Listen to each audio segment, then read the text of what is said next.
my manifesto, Throw Away Your Cookbook, There Is No Recipe for Success, pretty much talks about the decisions you need to make in a process to fulfill your entrepreneurial challenge or business.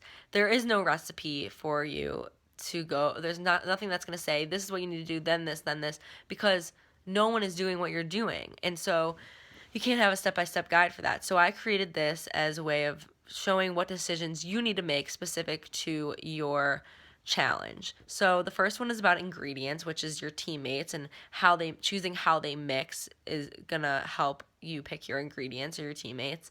Then is utensils. These are your resources, so your mentors, your teachers, your family. These are the people that are really gonna help you along the way and steer you in the right direction. How components are prepared is a very important section, because this is pretty much saying that I may do a research and someone else on my team can do the research and it will look completely different. So however you split up the work, it's going to look different, and the outcome will be different based off of who does what task. Similar to a tomato being diced or a tomato being sliced. It's still a tomato, but it's done differently. Then there's preheating the oven. So you got to do the work ahead of time in order to get to the next step. So you can't just jump to a solution. You have to preheat the oven. You got to do the interviews.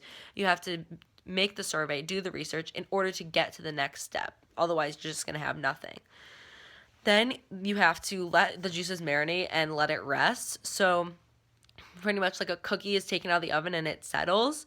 You need to really do the work, get an idea in your brain, and then let your brain take the rest of the work. You need to like train your brain to think a certain way, and then soon you need to decide, this is my brain needs to start doing this work on its own.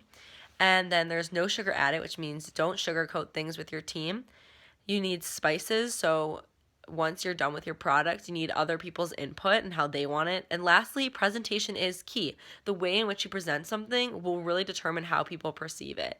And that's my manifesto, and I hope it really can help people through their entrepreneurship studies and really help them realize what decisions they have to make, and that is not going to be a step-by-step guide.